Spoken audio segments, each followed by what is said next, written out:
So hello everyone, welcome back to the channel Chalkboard. Without wasting our time, start our new topic of class 10th system book history chapter number 1, the rise of nationalism in Europe. तो बच्चा half से ज्यादा topic हम लोग इस chapter के cover कर चुके हैं पिछले के क्लासेस में, ठीक है। और आज हम लोग का ये लास्ट इस चैप्टर का क्लास है, मतलब ये आज लास्ट पार्ट रहेगा। फुल ये चैप्टर जो है आपका पार्ट 4 में कंप्लीट हो गया है बच्चा। आई होप आप लोग को पिछली सारी चीजें बहुत अच्छे तरीके से क्लियर आउट हो गई होंगी। अब हम लोग को उसके आगे चीजों को पढ़ना है बच्चा। तो आगे की चीजों को पढ़ने से पहले थोड़ा सा हम लोग पिछले चीजों में क्या क्या, मतलब अगले क्लास में हम लोग क्या क्या स्टडी किए थे, हल्का सा उसका समरी पढ़ लेते हैं, मतलब ओवरव्यू कर लेते हैं। उसके बाद हम जल्दी जल्दी आगे की तरफ मूव करते हैं बच्चा, ठीक है। तो चलो बच्चा पार्टी थोड़ा सा हम लोग पढ़ लेते हैं पिछले क्लासेस में हम लोगों ने क्या क्या स्टडी किया था। तो देखो भाई क्या क्या हम लोगों ने स्टडी कर लिया था। गुज़ीमी मजीनी के बारे में भाई हम लोग ने पढ़ा था, ट्रीटी ऑफ वियना पढ़ा था। तो भाई यहाँ से हम लोग स्टार्ट करते हैं कंजर्वेटिज्म से। ये मेरे को लगता है ना, रियलिटी बताऊं बच्चा मैं, तो मेरे को जब मैंने क्लास 10th में पढ़ा था ये chapter take the rise of nationalism in Europe, तो मेरे को पूरे चैप्टर में से सिर्फ एक ही पॉइंट बहुत ही ज्यादा, मतलब एक होता है ना कंफ्यूजन वाला लगता था, वो था कंजर्वेटिज्म वाला। मेरे को आज तक इसका मतलब समझ में ही नहीं आया, मतलब अभी आ गया है भाई समझ में, तभी मैं आप लोग को पढ़ा रही हूँ, बट एट दैट टाइम उतने अच्छे से भाई हम लोग को नहीं समझ में आया था, ठीक है। अब देखो भाई कंजर्वेटिज्म का सिंपल सा मतलब है कि भाई जितने भी कंजर्वेटिव्स लोग थे, मतलब जो कंजर्वेटिज्म को फॉलो करते थे, वो बिल्कुल भी नहीं चाहते थे कि कोई भी टाइप ऑफ चेंजेस आए या फिर डेमोक्रेसी आए, ठीक। वो दो चीजें नहीं चाहते थे, पहला तो ये ना ही कोई चेंजेस, दूसरा ये कि मोनार्की हटे, ठीक, डेमोक्रेसी आए। ये सारी चीजें वो कंजर्वेटिव्स नहीं चाहते थे, ठीक। तो फुल कंजर्वेटिज्म मतलब यही होता है, तो एक पॉलिटिकल फिलॉसफी है जो कि स्ट्रेस करता है कि भाई एक ट्रेडिशन का इंपॉर्टेंस क्या होता है, एक कस्टम्स को, एक इंस्टीट्यूशंस को स्टैब्लिश करके चलना, प्रेफर करना ग्रेजुअल डेवलपमेंट ताकि क्विक चेंजेस ना हो, क्योंकि जो कंजर्वेटिव्स थे उन्हें कोई भी तरीके की क्विक चेंजेस नहीं पसंद थे, ठीक है बच्चा। तो सिंपल सा यह है यार, ठीक। कंजर्वेटिज्म कब आया था? 1815 में आया था बच्चा। पार्टी कब आया था भाई लोग? 1815 में। चलो आगे चलते हैं। ट्रीटी ऑफ वियना के बारे में हम लोग को पढ़ना है भाई, बहुत इंपॉर्टेंट है, क्वेश्चंस आ सकते हैं, सो बी प्रिपेयर्ड भाई, ठीक। ट्रीटी ऑफ वियना कब आया था भाई? 1815 में आया था। इसको होस्ट करने वाला बंदा कौन था भाई, मतलब आदमी कौन थे? वो थे ऑस्ट्रियन चांसलर ड्यूक मेटरनिक, ठीक। ये बर्बन डायनेस्टी को, द बर्बन डायनेस्टी इसमें क्या क्या हुआ था भाई, क्या क्या चेंजेस आए थे? बर्बन डायनेस्टी के पावर को फ्रांस में रिस्टोर्ड कर दिया गया था। जो सीरीज ऑफ स्टेट सेटअप किए गए थे अलोंग फ्रांस बॉर्डर्स, उसको वहीं पे रोक दिया गया था कि भाई अब और फ्रांस का एक्सपेंशन ना हो, ठीक। पर्शिया को एक इंपॉर्टेंट न्यू टेरिटरीज दे दिया गया था वेस्टर्न बॉर्डर पर, और ऑस्ट्रियन को was given control of northern Italy, ठीक। दिस आर द चेंजेस जो कि ट्रीटी ऑफ वियना में हुआ था, ठीक है भाई। आगे देखो, रशिया पार्ट बन चुका था पोलैंड का, और जर्मन कॉन्फेडरेशन मतलब कि मोनार्की, मतलब कंजर्वेटिव्स ने सारे के सारे चेंजेस को चेंज कर दिया, जो भी नेपोलियन बोनापार्टी के थ्रू हुई थी, ठीक। लेकिन सिर्फ एक चेंजेस को उन्होंने मतलब खत्म नहीं किया। वो क्या था कि German confederation of 39 states setup bye Napoleon remain untouched, ठीक। आगे देखो भाई, द रिवॉल्यूशनरीज। अब भाई रिवॉल्यूशनरीज कौन थे? जिन्हें भाई डेमोक्रेसी बहुत ही पसंद था, लिबरलिज्म चाहते थे यार, वो फ्रीडम चाहते थे, ठीक है। तो रिवॉल्यूशनरीज कौन थे? जनरली न्यू मिडिल क्लास के पीपल्स थे भाई, ठीक है। मेनी लिबरल नेशनलिज्म पीपल वे are not happy with conservatism. बहुत सारे लिबरल नेशनलिज्म वाले लोग थे जो कि खुश नहीं थे कंजर्वेटिज्म से। क्यों भाई खुश नहीं थे? बच्चा पार्टी इसलिए खुश नहीं थे, क्योंकि उन्हें फिर से मोनार्की को झेलना पड़ेगा, मतलब कि राजा महाराजाओं की बात माननी पड़ेगी, वो कहेंगे दिन तो दिन रात तो रात, तो वो सारी चीजें उन लोग को पसंद नहीं थी, ठीक। तो बहुत सारे लिबरल नेशनलिज्म खुश नहीं थे कंजर्वेटिज्म के साथ। आफ्टर 1815 लिबरल नेशनलिज्म अंडरग्राउंड, जैसे ही कंजर्वेटिज्म आया 1815 के बाद जितने भी लिबरल नेशनलिज्म वाले लोग थे वो अंडरग्राउंड, और एक छुपके से सीक्रेट ग्रुप्स बना के फॉर्म करके वो मोनार्की को अपोज करते थे और ऑटोक्रेटिक रूल को एंड करना चाहते थे। और क्या चाहते थे भाई? फ्रीडम चाहते थे, आजादी चाहते थे। ठीक है बच्चा पार्टी, देखो भाई बहुत ही आसान भाषा में और सिंपल तरीके से मैं आप लोग को समझाने की कोशिश कर रही हूँ बच्चा, एंड आई नो दैट आप लोग को ये सारी चीजें समझ में आ रही होंगी। इफ एनी हाउ अगर आप लोग को बच्चा अगर आप लोग को नहीं समझ में आता है भाई, तो आप लोग बिना हेसिटेशन के with the help of comment आप सारी चीजें मेरे से क्लियर आउट कर सकते हो। ठीक है, अब देखो भाई सीक्रेट ग्रुप्स फॉर्म किए, ठीक, अपोज करना चाहते थे मोनार्की को, और ऑटोक्रेटिक रूल को क्या करना चाहते थे? एंड करना चाहते थे, और फ्रीडम चाहते थे। ठीक है, कौन? रिवॉल्यूशनरीज। आगे देखे भाई, ऐसे ही एक रिवॉल्यूशनरीज थे गुजीबी मजीनी। ठीक, गुजीबी मजीनी, मेरे को नाम बड़ा अच्छा लगता है यार, ये गुजीबी मजीनी बोलने में बड़ा अच्छा लगता है। ठीक, अब देखो आगे बढ़ते हैं। गुजीबी मजीनी बॉर्न हुए थे गेनोआ में 1807 में, this is the very important. ठीक, ये एक इटालियन रिवॉल्यूशनरी से बच्चा, ठीक, member of the secret society of the Carbonari, और ये कार्बोनेरी के सीक्रेट सोसाइटी के मेंबर रह चुके थे। ये फाउंडर थे टू सीक्रेट सोसाइटीज के, एक यंग इटली जो कि मर्शलीज में, और young Europe in boy. Okay, आगे देखो, द एज ऑफ रिवॉल्यूशंस 1830 से लेके 1848 तक। बच्चा the dates are most important, so please dates को याद रखना बच्चा। ठीक, जो फर्स्ट अपहेवल था वो took place in France in जुलाई 1830, जिसको कि हम लोग जुलाई रिवॉल्यूशन के नाम से जानते हैं बच्चा। जो बर्बन डायनेस्टी था, मतलब जुलाई रिवॉल्यूशन में, उसमें क्या था बच्चा? बर्बन डायनेस्टी ने अपने पावर को रिस्टोर्ड कर लिया था कंजर्वेटिव्स के थ्रू इन 1815 में। They are now overthrown by liberal revolutionaries. Liberal revolutionaries ने स्टैब्लिश कर दिया था कॉन्स्टिट्यूशनल मोनार्की, जो कि लीड किसके द्वारा होता था बच्चा? लुइस फिलिप के द्वारा। ठीक, इसमें भाई ड्यूक मेटरनिक ने एक बात बोली, व्हेन फ्रांस नीजेस, जब भी फ्रांस छींकता है, मतलब कि कुछ भी फ्रांस में होता है, ठीक है, पूरे के पूरे यूरोप को कोल्ड लग जाती है। मतलब यहाँ पे क्या बोले, जब भी फ्रांस छींकता है पूरे के पूरे यूरोप को कोल्ड लग जाती है। ठीक, ये रियलिटी नहीं है बच्चा, मतलब कि ये किसी और वे में बोला जा रहा है। बहुत ही हंसी वाली बात है भाई कि मतलब जब भी फ्रांस छींकता है ना, उसे पूरे के पूरे यूरोप में क्या हो जाता है? कोल्ड हो जाता है। जैसे होता है ना कि परिवार में एक व्यक्ति बीमार पड़ता है तो सबके अंदर सबको बीमार हो जाता है, सबको छींक आने लगती है, सबको खांसी वगैरह आने लगती है। ठीक, तो यहाँ पे बात बोलने का ये मतलब है कि अगर फ्रांस में रिवॉल्यूशन स्टार्ट हुआ तो मतलब वो यूरोप में फैलना तो बच्चा क्या है? पक्का है। ठीक है, इन दैट वे ये बात बोली जा रही है। ठीक है, इसको सच्ची में मत लेना बच्चा पार्टी। ठीक, चलो आगे देखते हैं। ग्रीक वॉर ऑफ इंडिपेंडेंस भाई, ठीक, ग्रीक वॉर ऑफ इंडिपेंडेंस की बच्चा बात करें तो ग्रीस पार्ट बन चुका था। किसका? ग्रीस क्या था? देखो भाई, इससे पहले एक बेल्जियम का पार्ट आता है। बेल्जियम क्या रहता है? ओटोमन एम्पायर का पार्ट रहता है भाई। वो भी लड़ते झगड़ते मतलब स्ट्रगल के बाद अब इंडिपेंडेंस को पा जाता है बच्चा। ठीक, ग्रीक वॉर ऑफ इंडिपेंडेंस की भाई अगर हम लोग बात करते हैं, किसकी भाई?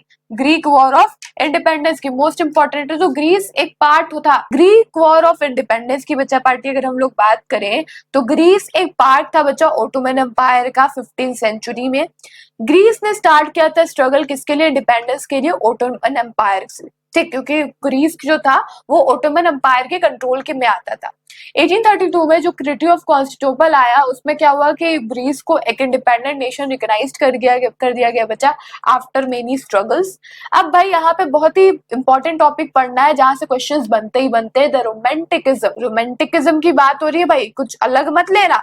ठीक है, पढ़ाई पे ध्यान दो। रोमांटिकिज्म की बच्चा बात करें तो ये एक ऐसी फीलिंग है जो कि ना ही टेरिटोरियल एक्सपेंशन, स्ट्रगल, वॉर के थ्रू ओरिजिनेट होती है, बल्कि यहाँ पे कल्चर बहुत ही ज्यादा इंपॉर्टेंट रोल प्ले करता है एक आइडिया ऑफ नेशन को क्रिएट कर, जैसे कि art, poetry, stories, music help करता है एक्सप्रेस करने में और शेप देने में एक नेशनलिस्ट फीलिंग को। ठीक है बच्चा, आगे चल। रोमांटिकिज्म बच्चा क्या बोला गया है कि रोमांटिकिज्म क्या है? कल्चरल मूवमेंट है डेवलप करने के लिए एक particular form of national sentiment, जैसे कि आर्ट्स के थ्रू, पोट्रीज के थ्रू, स्टोरीज के थ्रू, म्यूजिक्स के through etcetera, folk dance, folk tales etcetera. तो बच्चा यहाँ पे एक आदमी की बात हो रही है, जॉन गॉटफ्राइड। ये एक जर्मन फिलोसफर थे जिन्होंने क्लेम किया कि एक true German culture was to be discovered तभी होगा अमंग द कॉमन पीपल, जिसको कि हम लोग दास वोग बोलते हैं। और कल्चर एक ट्रू स्पिरिट होता है नेशन का, जिसको कि हम लोग वोगिस्ट बोला जाता है। ठीक है, आगे देखो, this was specially on the case of Poland. ऐसा ही कुछ पोलैंड के केस में हुआ था। पोलैंड पे भाई रशिया आ गया था। देखो भाई, उतना मैं अच्छे से नहीं बताऊंगी, कहानी के थ्रू सुन लो बच्चा, क्योंकि मैं बस ओवरव्यू दे रही हूँ। ठीक, देखो भाई, अगर हम लोग पोलैंड की बात करें तो वो रशिया उस पर कब्जा कर लेती है, आगे बोलती है भाई कि तुम अपने, अब पॉलिश लैंग्वेज नहीं बोला जाएगा, अब सिर्फ और सिर्फ रशियन लैंग्वेज बोली जाएगी, यहाँ पे रशिया की लैंग्वेज यूज होगी। ठीक, अब फुल कंट्रोल आ गया उसके ऊपर। अब रिवॉल्यूशन करने के लिए लोग खड़े हुए। अब भाई उन लोगों को जेल में बंद कर दिया गया। ठीक, और कुछ लोगों को सिबेरिया भेज दिया गया बच्चा।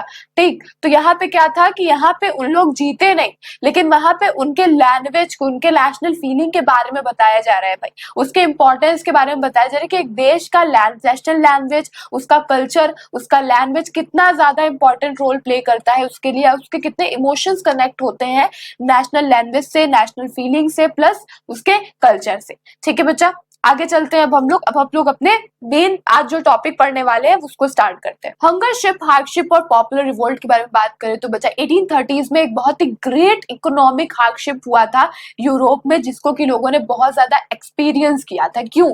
क्योंकि बच्चा पॉपुलेशन बढ़ रही थी। अब भाई जैसे जैसे पॉपुलेशन इंक्रीज हो रहा था, वैसे वैसे एरिया में स्लम्स क्रिएट हो रहा था। मतलब देखो, पॉपुलेशन हुआ, पॉपुलेशन की वजह से अनएम्प्लॉयमेंट हुआ, अनएम्प्लॉयमेंट की वजह से लोग सिटीज, मतलब विलेज वगैरह से सिटीज की तरफ माइग्रेट करने लगे। और फिर उसके बाद बहुत ज्यादा सिटीज वगैरह में क्या क्रिएट हो गया बच्चा? स्लम्स क्रिएट हो गया। मतलब एक ग्रेट इकोनॉमिक हार्डशिप आई थी, जो कि यूरोप के लोगों ने एक्सपीरियंस की थी 1830s में। ठीक है, आगे देखो बच्चा, यहाँ पे क्या बोला जा रहा है कि जितने भी स्मॉल प्रोड्यूसर्स होते हैं टाउन्स के, where ousted by the import of cheap machine goods from England. Food price बढ़ रहा था, और फूड प्राइस बढ़ रहा था तो भाई बहुत ही ज्यादा बैड हार्वेस्ट था। ठीक है, लेफ्ट द कंट्री पुअरर, जिससे कि और भी ज्यादा कंट्री क्या होते जा रही थी बच्चा? गरीब होते जा रही थी। तो वहां पे क्या था बच्चा? 1848 का ऐसा साल था बच्चा, मतलब ग्रेट इकोनॉमिक हार्डशिप्स। ये एक ऐसा ईयर था जहां पे फूड की शॉर्टेज हो गई थी, फूड की कमी हो गई थी। अनएम्प्लॉयमेंट वाइड स्प्रेड, मतलब कि बेरोजगारी तो भाई भर भर के थी। ठीक, brought the population of Paris, जिससे out on the roads, barricades को इरेक्टेड कर दिया गया था, और Louis Philippe was forced to flee. Louis Philippe की वजह बात करें, Louis Philippe republic ran away. और भाई कोई ना कोई तो उस नेशनल असेंबली को चलाने के लिए चाहिए, उन सारी चीजों को चलाने के लिए चाहिए। तो लुइस फिलिप क्या किए थे? रैन किए थे, एंड असेंबली को proclaimed a republic. Granted suffrage था टू ऑल मेल अबव 21, मतलब कि suffrage to right to vote. तो मतलब जितने भी आदमी रहेंगे, मतलब जितने भी मेल रहेंगे 21 साल से ऊपर, उनको राइट टू वोट का अधिकार रहेगा। ठीक, और प्लस राइट टू वर्क की भी गारंटी रहेगी। 1845 में जितने भी वीवर्स थे सिलेसिया के, had lead a revolt against contractors. क्योंकि भाई इन 1845 में बच्चा जितने भी वीवर्स थे सिलेसिया के, had lead a revolt against contractors. क्यों भाई? क्यों कॉन्ट्रैक्टर्स के अगेंस्ट वो रिवोल्ट वगैरह कर रहे थे? तो बच्चा कॉन्ट्रैक्टर्स के अगेंस्ट वो इसलिए रिवोल्ट कर रहे थे क्योंकि कॉन्ट्रैक्टर्स भाई उन्हें पैसा देने में आनाकानी कर रहा था। समझ रहे हो? ठीक है, जैसे कि उन्होंने रिवोल्ट किया सिलेसिया के वीवर्स ने। ठीक, who supplied them raw material, gave them order for finished textiles। तो ये कहानी थी बच्चा, वो गांव वगैरह में तो लोगों ने रिवोल्ट किया, वो गांव वगैरह में भी भागा छुपने के लिए। तो लोगों ने भी मना कर दिया कि भाई तुम इस तरीके से कर रहे हो तो हम तुमको नहीं देंगे ऐसे रहने के लिए। ठीक है भाई, तो ये सारी कहानी कथा थी यहाँ पे। आगे देखो बच्चा, द रिवॉल्यूशन ऑफ लिबरल्स की भाई अगर हम लोग बात करें तो जर्मन रीजन्स में एक large number of political association form किया गया था, जिसके मेंबर्स सिर्फ और सिर्फ मिडिल क्लास प्रोफेशनल्स ही थे, जैसे कि बिजनेसमैन, प्रोस्पेरस आर्टिसंस, इंडस्ट्रीज एक साथ आए थे in the city of Frankfurt में, और डिसाइड किया था कि वो वोट करेंगे किसके लिए? And all German national assembly के लिए। ठीक है, और इन्होंने अपने कॉन्स्टिट्यूशन वगैरह को भी बनाया था, और वो कॉन्स्टिट्यूशन किसके सामने लेके गए थे भाई? राजा के पास लेके गए थे। और भाई अभी देखो मैं बताऊंगी कौन से राजा के पास लेके गए थे। तो ऑन 18th मई में 1848 8031 इलेक्टेड रिप्रेजेंटेटिव्स मार्च निकाली थी इन फेस्टिव प्रोसेशन में, क्या करने के लिए? To take their place, Frankfurt parliament में अपना प्लेस ग्रहण लेने के लिए राजा को, जो चर्च ऑफ सेंट पॉल, देखो यहाँ पे क्या लिखा है, elected representatives march in a festive procession to take their places in the Frankfurt parliament convened in church of Saint Paul. अब भाई ऐसा कोई भी इनके पास पार्लियामेंट था नहीं, जगह नहीं थी, इसलिए उन्होंने एक चर्च को उन्होंने पार्लियामेंट बना लिया, ठीक है, जिसको कि चर्च ऑफ सेंट पॉल बोलते हैं। उन्होंने ड्राफ्ट किया था बच्चा कॉन्स्टिट्यूशन किसके लिए, जर्मन नेशन के लिए, to be headed by a monarchy subject to the parliament. When the deputies offer the crown on these terms to Frederick William fourth, ठीक, वो पर्शिया के राजा के पास गया। भाई तुम लोग सोचो कि भाई जर्मन नेशन के लिए चाहिए तो जर्मनी के उनके पास जाना चाहिए हम लोग को, राजा के पास। अब भाई वो पर्शिया के राजा के पास क्यों गए, तो बच्चा पर्शिया के राजा के पास इसलिए गए क्योंकि उस टाइम जर्मनी जैसा कोई भी नेशन था ही नहीं, वहां पे कोई राजा बैठाया ही नहीं गया था, इसलिए वो पर्शिया के राजा के पास गए अपना कॉन्स्टिट्यूशन लेके। अब जो वो अपना कॉन्स्टिट्यूशन लेके गए तो भाई राजा ने अपोज कर दिया उन सारी चीजों को, ठीक, कहा कि नहीं भाई हम लोग नहीं करेंगे। और जब भाई थोड़ा सा जोर जबरदस्ती होने लगी, मतलब समझाने लगे लोग, तो भाई उन्होंने क्या किया, अपने ब्यूरोक्रेटिक्स को, मतलब कि अपने आर्मी को भेज दिया भाई, और उन लोगों ने अच्छे से उनकी खातिरदारी कर दी। खातिरदारी मतलब समझ जाओ भाई, ठीक। मोनार्क को रियलाइज हुआ that only by granting concession, ठीक। अब भाई मोनार्क को ऐसा रियलाइज हुआ कि भाई अगर हम लोग इनके सारे चीजों को नहीं सुनेंगे, क्योंकि अगर मान लो उस टाइम पे बच्चा क्या होता ना कि सिर्फ उस रिवोल्ट में सिर्फ और सिर्फ बिजनेसमैन, इंडस्ट्रियलिस्ट, यही सारे लोग शामिल थे। अगर उन लोग वीवर्स को भी लेते, वीवर्स भी थे लेकिन वीवर्स के राइट्स वगैरह को उन लोग इग्नोर कर रहे थे, तो वीवर्स ने अपना हाथ हटा लिया उन लोग पे से कि भाई नहीं भाई, हम लोग के जब राइट्स ही तुम नहीं मान रहे हो तो हम लोग हट ही जाते हैं, सबसे बढ़िया काम तो यही रहेगा। तो वो लोग हट गए। अगर उनके पास वीवर्स का सपोर्ट रहता तो राजा की ना करने की कोई भी ताल्लुकी नहीं, मतलब राजा ना करता ही नहीं, ठीक। अब भाई धीरे धीरे मोनार्की को ऐसा रियलाइज होता है, मतलब पर्शिया के राजा को ऐसा रियलाइज होता है कि दैट अब हमें थोड़ा सा कंसेशन कर देनी चाहिए, थोड़ा छूट दे देने चाहिए। Cook they and the cycle of revolution and repression, ताकि रिवॉल्यूशन और रिप्रेशन का जो साइकिल चल रहा है वो एंड हो जाए, खत्म हो जाए। तो उन्होंने कंसेशन भी दिया। कंसेशन क्या दिया कि भाई सर्फडम एंड बॉन्डेड लेबर को एबॉलिश कर दिया इन बोथ हैब्सबर्ग डोमिनियंस से और रशिया से। हैब्सबर्ग रूरल्स को ग्रांट कर दिया गया greater autonomy to the Hungarians in 1867, ठीक है बच्चा। आगे की तरफ देखो भाई। अब भाई the making of Germany and Italy, मतलब यहाँ पे हम लोग यूनिफिकेशन ऑफ जर्मनी के बारे में भाई पढ़ने वाले हैं, जो कि 1866 से लेके 71 तक का प्रोसेस था, ठीक है बच्चा। तो देखो बहुत सारे एफर्ट्स किए गए, ठीक, बाय मिडिल क्लास के थ्रू जर्मन्स को यूनाइट करने के लिए different reasons of German confederation into a nation state. ये एफर्ट सप्रेस्ड किया जाता था मोनार्की के द्वारा और मिलिट्री के द्वारा in the land owners in Persia. जो नेशनल यूनिफिकेशन था बच्चा वो टेक किया गया under the leader of Persia. Persia के लीडरशिप के अंदर ये यूनिफिकेशन का, नेशनल यूनिफिकेशन का प्रोसेस चला जर्मन का। ओटोमन बिस्मार्क ऑफ पर्शिया एक बहुत ही ज्यादा इंपॉर्टेंट रोल प्ले करते हैं, मतलब लीडर थे वो in act of nation building, एक नेशन को बिल्ड करने के लिए, जर्मन नेशन को बनाने के लिए। 1817 में बच्चा केशर विलियम डिक्लेयर हो जाते हैं एक new empire, as the new empire, और यहाँ पे यूनिफिकेशन हो जाता है जर्मनी का, जो कि स्टैब्लिश कर दिया जाता है, और जो पर्शियन डोमिनेंस होता है इन यूरोप में, ठीक है, और करेंसी, बैंकिंग, लीगल और जुडिशियल सिस्टम इंट्रोड्यूस हो जाता है न्यू जर्मन एम्पायर के थ्रू। तो ये था बच्चा हमारा जर्मनी का यूनिफिकेशन। आई होप आप लोग को यहाँ तक अच्छी तरीके से सारी चीजें क्लियर हो गई होंगी बच्चा। अब आगे देखो क्या बोल रहा है। यूनिफिकेशन ऑफ इटली के बारे में बात हो रहा है भाई, जो कि कब हुआ था, 1859 से लेके 1870s में हुआ था बच्चा। तो ये जो पीरियड है भाई मोस्ट इंपॉर्टेंट है, वो सारे डेट्स को, पीरियड्स को अच्छे से याद करना बच्चा, ठीक, क्योंकि एग्जाम में पूछे जाते हैं। अब मिड 19th सेंचुरी में बच्चा क्या हुआ था कि 7 स्टेट्स में डिवाइडेड था इटली, ठीक।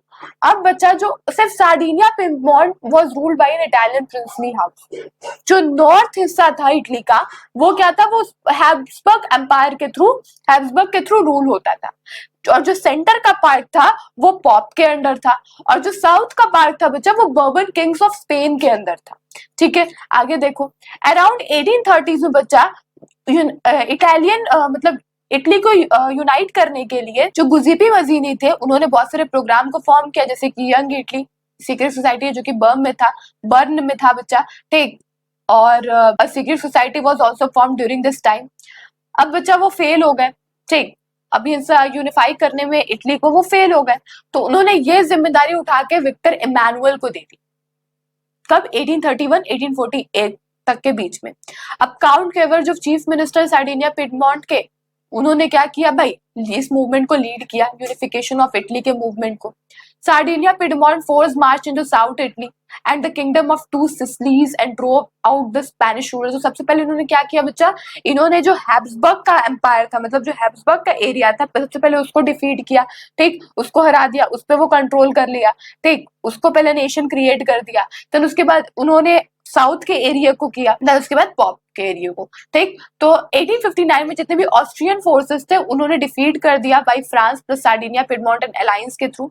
1861 में विक्टर इमैनुअल किंग बन गया बच्चा इटली के, यूनाइटेड इटली के भाई। तो इस तरीके से इटली का यूनिफिकेशन हो गया, ठीक है। आई होप बच्चा पार्टी आप लोग को यहाँ तक क्लियर आउट हो गया होगा बच्चा, बस थोड़ा सा और बाकी है, ठीक, उसके बाद ये चैप्टर आराम से कंप्लीट हो जाएगा, ठीक है। नेक्स्ट चलते हैं भाई। अब भाई कुछ स्ट्रेंज केस पढ़ना है। किसका केस पढ़ना है भाई? कुछ स्ट्रेंज केसेस पढ़ने हैं, कुछ स्ट्रेंज केसेस पढ़ने हैं बच्चा ब्रिटेन के। 1688 में इंग्लिश पार्लियामेंट को सीज कर दिया गया था पावर फ्रॉम द मोनार्की से। 1707 में United Kingdom of Great Britain form हुआ था with in the act of the union between England and Scotland. Ireland बच्चा दो हिस्सों में बटा था, कैथलिक्स में और प्रोटेस्टेंट्स में। अभी देखो बच्चा थोड़ा सा हम लोग डीप में जाएंगे, यहाँ पे देखो 18th सेंचुरी से पहले ऐसा कोई भी जैसा नॉट नहीं होगा बच्चा, नॉट होगा यहाँ पे, कोई भी नेशन स्टेट जैसा बिलोंग ही नहीं करता था ब्रिटेन। कांस्टेंट ग्रोथ था in power, help English nations to extend their control, जैसे कि वो अपने कंट्रोल को एक्सटेंड करते थे नेशंस और आइलैंड के ऊपर। इंग्लैंड इंटरेस्ट हो जाता था एज अ नेशन, और जो पावर था मोनार्की का वो किसके पास चल गया? Taken over by the English parliament के द्वारा। एक एक्ट आया, एक्ट ऑफ द यूनियन, जो कि फॉर्म हुआ इंग्लैंड और स्कॉटलैंड के बीच United Kingdom of Great Britain के द्वारा। स्कॉटलैंड और आयरलैंड वो डोमिनेटेड थे किसके द्वारा? इंग्लैंड इन ऑल एस्पेक्ट्स में। ब्रिटिश जो था वो फॉर्म हो गया, जो कि इंक्लूड करता है वेरियस सिंबल्स, जैसे कि फ्लैग बना दिया गया, नेशनल एंथम बना दिया गया, इंग्लिश लैंग्वेजेस बना दिए गए, ठीक, इंग्लिश को मतलब इंग्लिश लैंग्वेज यूज किया जाएगा। तो ये सारी चीजें हुई थी ग्रेट ब्रिटेन में, ठीक, जो स्ट्रेंज केस था ब्रिटेन का। अब भाई देखो विजुलाइजिंग द नेशन, अब भाई नेशन को क्रिएट करने के लिए, नेशन को विजुलाइज करने के लिए जितने भी आर्टिस्ट थे एंड 18 एंड 19 सेंचुरी में बच्चा उन्होंने नेशंस को पर्सनिफाई किया एल्गरी के थ्रू, फीमेल एल्गरी के थ्रू, फीमेल फिगर के थ्रू। तो एल्गरी क्या होता है कि एक एब्स्ट्रैक्ट आइडिया जो कि एक्सप्रेस करे एक पर्सन के थ्रू, ठीक, जिससे कि हम अपने कंट्री को एक्सप्रेस कर सके, जिस पर्सन के थ्रू, जिस एल्गरी के थ्रू अपने हम लोग कंट्री को रिप्रेजेंट कर सके। तो फ्रेंच आर्मीज एक become allegory of the French figures become, अब फ्रेंच ने एक एल्गरी के इमेज को बनाया, एक पर्सन के इमेज को बनाया, जिससे कि वो अपने कंट्री को क्या कर सकते हैं बच्चे? रिप्रेजेंट कर सकते हैं, ठीक। तो French figures become an allegory of the nation during French revolution. जितने भी आर्टिस्ट थे वो क्या करते थे बच्चा? यूज करते थे फीमेल एल्गरी को बच्चा पोर्ट्रे करने के लिए अपने आइडियाज को, जैसे कि लिबर्टी के आइडियाज हो गए, जस्टिस के आइडियाज हो गए, रिपब्लिक। इन फ्रेंच में बच्चा सी वॉज क्रिश्चियन मरियाना, ठीक। फ्रेंच में फ्रांस में, फ्रेंच नहीं होगा बच्चा, सॉरी फॉर दैट, फ्रांस बहुत जगह मिस प्रिंट हो गया भाई, फ्रांस होगा, ठीक है। तो फ्रांस लोग यूज करते थे क्रिश्चियन मरियाना को। Germania become the allegory of Germany. Germania बच्चा वियर करते थे ये क्राउन, ठीक, जिसको कि ओक लिफ से बना होता था, ठीक। और as the German oak stand for the heroism, और जो जर्मन ओक था बच्चा वो किसके थ्रू स्टैंड होता था? तो वो हीरोइज्म के लिए स्टैंड होता था, ठीक। अब देखो भाई, तो ले देखो बच्चा, ये देखो भाई आपका पूरा का पूरा चैप्टर मैंने आज के क्लास में बिल्कुल अच्छे तरीके से कंप्लीट कर दिया है भाई, ठीक। मतलब आज की क्लास में हम लोगों ने rise of nationalism in Europe बिल्कुल अच्छे तरीके से कंप्लीट कर दिया है बच्चा। देखो किसी भी टाइप का डाउट अगर रेज होगा बच्चा आप लोग को, तो आप लोग विदाउट एनी हेजिटेशन आप लोग आराम से पूछ लेना, ठीक। और भाई सारे क्लासेस स्टार्ट हो गए, ठीक, मतलब आप लोग के मैथ्स की टीचर भी आ चुकी हैं, ठीक, आप लोग मिल चुके हो, उनसे बातचीत कर चुके हो भाई। आप लोग को आई होप क्या आप लोग वो अच्छा पढ़ा रही होंगी भाई, ठीक, और वो अच्छे तरीके से सारी चीजों को समझा रही होंगी बच्चा, आप लोग को समझ में भी आ रहा होगा। और भाई अगर मैं अपनी बात करूँ तो अगर आप लोग को कोई भी डाउट होता है बच्चा तो through the help of comment आप पूछ लो, ठीक। और आगे की चीजें, नेक्स्ट थिंग इज दैट बच्चा कि please be serious in 10th, क्योंकि 10th में बच्चे बहुत ही ज्यादा अपने आप को एडवांस समझने लगते हैं। मैं बोल नहीं रही हूँ भाई, ऐसा होता है, ठीक है, रियलिटी है। तो बच्चा प्लीज सारी चीजों से ध्यान हटा के सिर्फ और सिर्फ पढ़ाई पे फोकस कर लो, ठीक, क्योंकि 10th है, मजाक नहीं है। 10th का मार्क्स बहुत ही ज्यादा मैटर करता है आगे के लाइफ में, ठीक। तो बच्चा अच्छे से पढ़ो, कोई भी डाउट हो तो मेरे से पूछो भाई, एसएसटी से रिलेटेड, ओके। तो देन बच्चा हम लोग डायरेक्टली अब मिलते हैं नेक्स्ट क्लास में, ओके देन बच्चा पार्टी, बाय।